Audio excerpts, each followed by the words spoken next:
Hi, we are in Unit 5, our last week of the class and the last chapter of the Worthington book.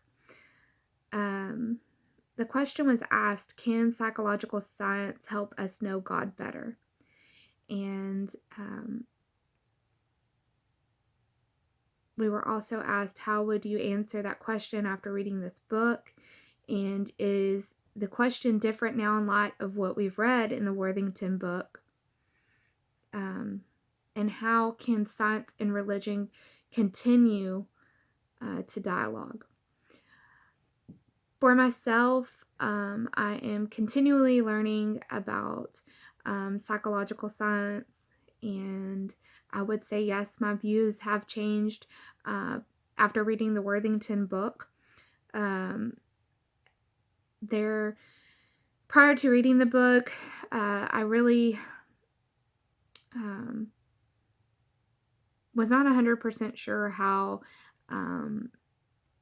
psychological science related or would help us as Christians to speak to people better or to help counsel individuals. After reading the book, there were many things that Worthington said, and I developed a better understanding of how whenever we know the way people think, the different ways of thinking, the different religions, the different mannerisms and behaviors of individuals, the more equipped we are to help all kinds of people, not just Christians or not just people that are like-minded. Part of the Christian worldview and religion is to get to know people and community and building the kingdom of God. One of the things that Worthington says in this text is that something along the lines of therapy is an intimate relationship because of our therapist gets to know us on an intimate level. They know our deepest, darkest secrets a lot of the times. And that's much like God. God knows our deepest, darkest secrets. Not to compare therapists to God, but they know a lot of things about us that others don't know. And the text says that the relationship is not intended for us to get to know the therapist. So in some ways, a psychotherapeutic metaphor gets things reversed. I will tell you that I have went to marriage counseling, me and my husband. Just to give you a little background, we have been together for 19 years. We began dating whenever I was a freshman in high school and got married at 19 years old. And so we definitely have went through our teen years, our 20s, and our 30s.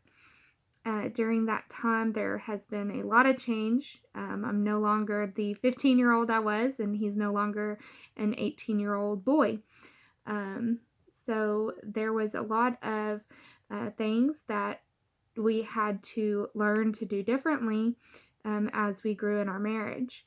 I am a firm believer of marriage counseling and tell everybody, young, old, happy, on the verge of a divorce, that you should attend marriage counseling to keep your marriage healthy.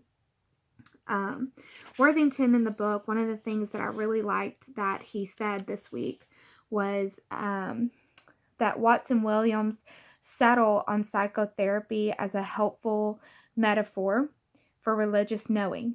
Knowing in therapy is in many ways a good metaphor for knowing God. Therapy is not a matter of learning propositions about how we should act. It's about taking propositions to heart and experiencing them within an emotional context that motivates behaviors, cognitions, and actions. It says that Therapy occurs within a healing context, and God's interaction with us is also within the healing context. Um, I really like that Worthington included this in the text. One of the things that me and my husband always say is that we aren't sure what our therapist does exactly, but listen. She does a lot of listening, but we learn from those sessions, and um, I think that that is one of the biggest things that I've learned in therapy is that sometimes the healing occurs whenever we say things out loud. And I think that sometimes, just like a therapist, God is there to listen to us. And sometimes, He helps us without even telling us out loud what we need to do. Um, but as far as uh, learning about psychotherapy and how religion interact, Worthington did a great job in his book on touching on how communication and getting to know people, getting to know the science of psychology and religion, um, they definitely both are great tools to use in counseling for the patient to benefit most from therapy.